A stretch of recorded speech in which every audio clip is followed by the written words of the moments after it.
Assalamualaikum warahmatullahi wabarakatuh. Salam berbahagia untuk kami semua.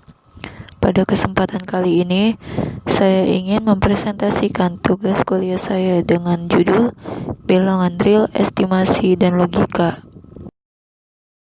Bilangan real adalah semua bilangan yang dapat dinyatakan dalam bentuk desimal. Bentuk desimal yang berhenti atau berulang menyatakan bilangan rasional, seperti misalnya 0,5 sama dengan 1/2, 0,333 dan seterusnya sama dengan 1/3. Bilangan yang dapat dituliskan dalam bentuk m per n dengan m dan n bilangan bulat serta n tidak sama dengan dari 0. Selanjutnya, himpunan bilangan real atau R memuat himpunan bilangan rasional atau Q yang memuat himpunan bilangan bulat atau Z. Z sama dengan -3, -2, -1, 0, 1, 2, 3, dan seterusnya. Dan himpunan bilangan asli atau N adalah N sama dengan 1, 2, 3, dan seterusnya. Dalam hal ini, N subhimpunan Z, subhimpunan Q, dan subhimpunan R, yang dimana R merupakan himpunan semesta. Selanjutnya, bilangan real, semua bilangan atau rasional dan irasional yang dapat mengukur panjang, beserta negatif dari bilangan-bilangan tersebut dan 0. Bilangan-bilangan ini disebut sebagai bilangan real. Lalu, apakah bilangan rasional dapat digunakan untuk mengukur semua jenis panjang?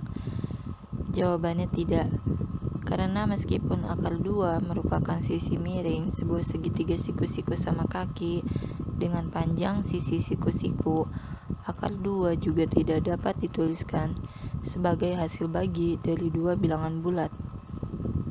Jadi, akar 2 adalah bilangan irasional atau bukan rasional. Demikian juga dengan akar 3, akar 5, dan lain sebagainya. Selanjutnya, desimal berulang dan tak berulang.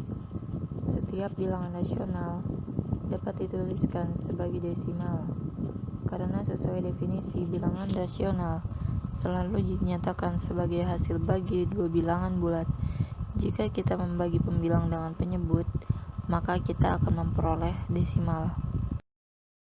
Sebagai contohnya adalah 1/2 sama dengan 0,5, 3/8 sama dengan 0,375, 3/7 sama dengan 0,4, 2857, 142,857, 142,857, dan seterusnya.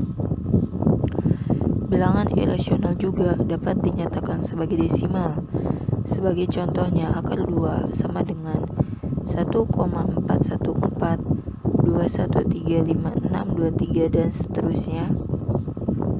Lalu V sama dengan 5,141592635, dan seterusnya. Bentuk desimal dari bilangan rasional memiliki akhir atau seperti 3/8 sama dengan 0,375, atau bisa juga berulang membentuk siklus teratur yang berlangsung secara terus-menerus. Desimal berakhir dapat dipandang sebagai desimal berulang.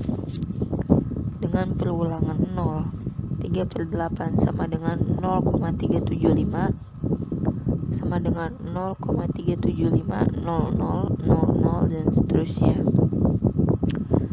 Jadi setiap bilangan rasional dapat dituliskan sebagai desimal berulang. Dengan kata lain, jika X adalah bilangan rasional, maka X dapat dituliskan sebagai sebuah desimal berulang. Sebaliknya, jika X dapat dituliskan sebagai desimal berulang, maka X adalah bilangan rasional. Mudah diperlihatkan untuk kasus desimal yang berulang secara terus-menerus.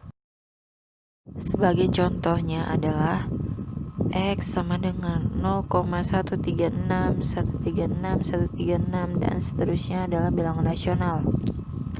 Penyelesaiannya adalah kita kurangkan X dari 1000X dan kemudian menghitung X. 1000X sama dengan 136,136 136 dan seterusnya. X nya sama dengan 0,136 136 dan seterusnya. Dibagi, hasilnya adalah 999X sama dengan 136, X sama dengan 136 per 199. Selanjutnya, bentuk desimal dari bilangan irasional tidak berulang dalam siklus-siklus. Sebaliknya, suatu desimal tak berulang pasti menyatakan bilangan irasional, sehingga misalnya 0,10 100010001 dan seterusnya menyatakan suatu bilangan rasional atau angka-angka 0 yang makin lama makin banyak di antara angka-angka 1. Mengenai estimasi, banyak teorema yang dapat dinyatakan dalam bentuk jika P maka Q, atau dapat dinyatakan ulang dalam bentuk ini. Sering kita menyingkat pernyataan jika P maka Q dengan P adalah Q, yang juga dibaca P mengimplikasikan Q. Kita menyebut P sebagai hipotesis dan Q sebagai kesimpulan dari teorema.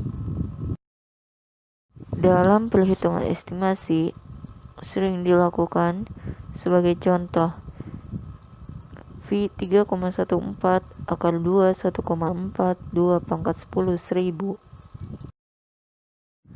Mengenai tentang logika, hukum exclude middle mengatakan salah satu di antara R atau R tetapi bukan kedua-duanya, asumsi akan menghasilkan suatu koordinasi yang disebut sebagai bukti dengan kontradiksi.